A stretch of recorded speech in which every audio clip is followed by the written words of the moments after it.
Hello friends, how are you? कैसे हैं आप लोग? ये एनसीएफ 2005 के बारे में हैंड रिटन नोट्स हैं। राष्ट्रीय पाठचर्या रूपरेखा 2005 ये सीटेट प्रिपरेशन के लिए मोस्ट इम्पॉर्टेंट है।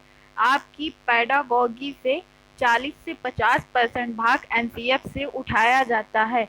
तो आपने एनसीएफ नहीं पढ़ा है तो ये आपके लिए पढ़ना ज़रूरी है और ये बहुत बड़ा है। इसमें से इम्पोर्टेंट पॉइंट लिए गए हैं जो वन लाइनर हैं। और अभी तक आप लोगों ने चैनल को सब्सक्राइब नहीं किया है तो ज़रूर कर लें और बेल आइकन को प्रेस कर लें, जिससे आने वाले सभी वीडियो के नोटिफिकेशन आप तक आपको मिलते रहें।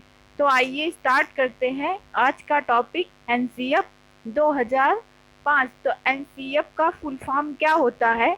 तो एनसीएफ का फुल फॉर्म होता है नेशनल कैरिकुलम फ्रेमवर्क। तो एनसीएफ का full form national curriculum framework होता है और हिंदी में राष्ट्रीय पाठचर्या की रूपरेखा 2005 है एनसीएफ का फुल फॉर्म। तो इसमें कुछ पॉइंट्स दिए हैं। तो इसके मार्गदर्शक सिद्धांत क्या हैं?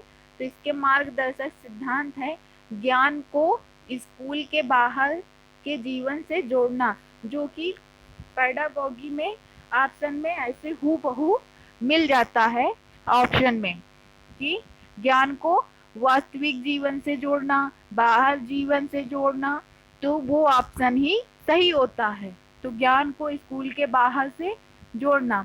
दूसरा है पढ़ाई को रटंत प्रणाली से मुक्त हो ये सुनिश्चित करना। अब रटंत प्रणाली जो है वो समाप्त हो चुकी है। अब रटंत प्रणाली के माध्यम से नहीं बताया जाता है, उससे मुक्त हो और उनको समझाना, ना कि रटना।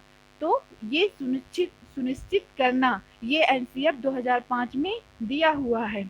इसी तरह अगला है पाठचर्या का इस तरह संवर्धन है कि पाठचर्या का इस तरह संवर्धन कि वो बच्चों को चहुमुखी विकास के अवसर, मतलब चौमुखी विकास के अवसर उपलब्ध करवाए, बजाय इसके कि वो पाठ पुस्तक केंद्रित बनकर रह जाए। उनको चारों तरफ से यानी चौमुखी विकास करवाया जाए, ना कि उनको पाठ पुस्तक मतलब पाठ पुस्तक में ही केंद्रित बनकर रह जाए, पाठ पुस्तक केंद्रित ही ना रह जाए।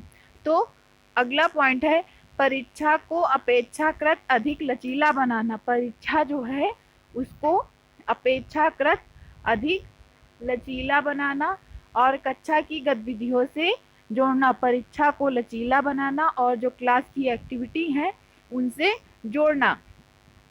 एक ऐसी अधिभावी पहचान का विकास जिससे प्रजातांत्रिक राज्य व्यवस्था के अंतर्गत राष्ट्रीय चिंताएं समाहित हो। एक ऐसी अधिभावी पहचान का विकास हो जिसमें प्रजातांत्रिक राज्य व्यवस्था के अंतर्गत राष्ट्रीय चिंताएं समाहित हो।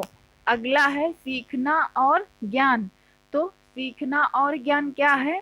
तो सीखना और ज्ञान समाज में मिलने वाले समाज में मिलने वाली अनौपचारिक शिक्षा विद्यार्थी में अपना ज्ञान स्वयं सृजित करने की स्वाभाविक क्षमता को विकसित करती हैं।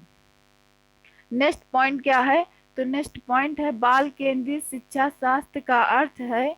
बाल केंद्रित शिक्षा शास्त्र का अर्थ है कि बच्चे के अनुभव एवं उनके स्वरों को, उनकी सक्रिय सहभागिता को प्राथमिकता देना, जिसमें बच्चे खुद एक्टिविटी कर रहे हों, सक्रिय हों, उस चीज को मतलब प्राथमिकता देना, उसी चीज को बढ़ावा देना।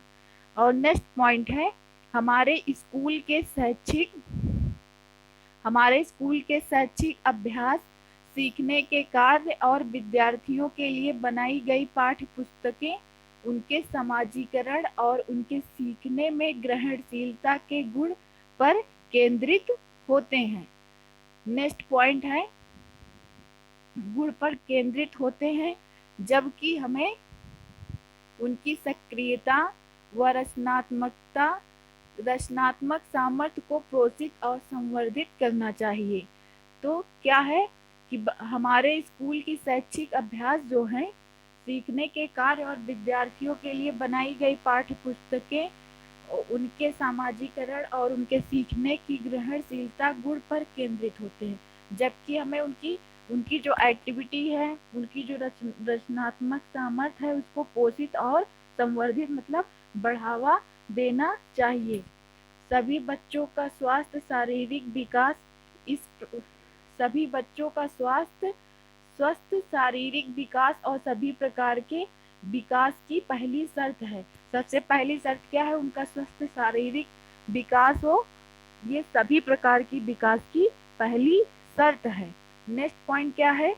तो नेक्स्ट पॉइंट है सभी बच्चों की स्वतंत्र खेलों और औपचारिक व अनौपचारिक व औपचारिक खेलों, योग और खेल की गतिविधियों में सहभागिता उनके शारीरिक व मनोसामाजिक विकास के लिए आवश्यक है। सभी बच्चों के लिए स्वतंत्र खेलों, अनौपचारिक व औपचारिक खेलों, योग और खेल की गतिविधियों में सहभागिता उनके शारीरिक व मनोसामाजिक विकास के लिए आवश्यक है। इसी तरह है नेक्स्ट पॉइंट। तो नेक्स्ट पॉइंट में क्या है? सभी बच्चे स्वभाव से ही सीखने के लिए प्रेरित होते हैं। जो बच्चे होते हैं वो स्वभाव से ही सीखने के लिए प्रेरित होते हैं और उनमें सीखने की क्षमता जन्मजात होती है। उनमें सीखने की क्षमता जन्मजात होती है, वो स्वभाव से ही सीखने के लिए प्रेरित होते हैं। नेक्स्ट पॉइंट है अर्थ निकालना, अमूर्त सोच की क्षमता विकसित करना, विवेचना व कार्य अधिगम की प्रक्रिया के लिए सर्वाधिक महत्वपूर्ण पहल, ये सब होना चाहिए। अर्थ निकालना, अमूर्त सोच की क्षमता को विकसित करना, विवेचना करना, अधिगम की प्रक्रिया के सर्वाधिक महत्वपूर्ण, ये सब पहलू हैं। इसी तरह नेक्स्ट पॉइंट है बच्चे की व्यक्तिगत स्तर पर एवं दूसरे से विभिन्न तरीके से सीखते हैं। बच्चे जो है व्यक्तिगत स्तर पर एवं दूसरे से विभिन्न तरीके से सीखते हैं। अनुभव के माध्यम से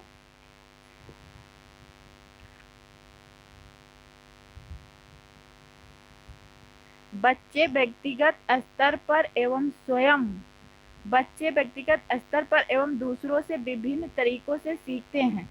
तो अनुभव के माध्यम से स्वयं चीजें करने व स्वयं बनाने से, प्रयोग करने से, पढ़ने, विचार विमर्श करने, पूछने, उस पर सोचने व मनन करने से तथा गतिविधियां या लेखन के जरिए अभिव्यक्त करते हैं। तो वे अनुभव के माध्यम से सीखते हैं। स्वयं जब कोई चीज बच्चा करेगा, स्वयं करेगा तो उससे सीखेगा। प्रयोग करने व पढ़ने से, एक दूसरे से विचार विमर्श करने से, पूछने, सुनने और उस पर सोचने से, मनन करने से तथा गतिविधियों या लेखन के जरिए बच्चे सीखते हैं। अभिव्यक्त करने से अपने विकास के मार्ग में उन्हें इन सभी तरह के अवसर मिलने चाहिए। तो अभिव्यक्त करने से अपने विकास के मार्ग पर उन्हें इस तरह के अवसर मिलने चाहिए। और नेक्स्ट पॉइंट है बच्चे मानसिक रूप से तैयार हो उससे पहले उन्हें पढ़ा देना बाद की अवस्थाओं में उन्हें सीखने की प्रवृत्ति को प्रभावित करता है। बच्चों को जो है उनकी आयु के अकॉर्डिंग, उनकी आयु से मतलब उनके लेवल से उनको ज़्यादा पढ़ा देना तो ये उनकी जो सीखने की अवस्थाएं होती हैं उसको प्रभावित करता है।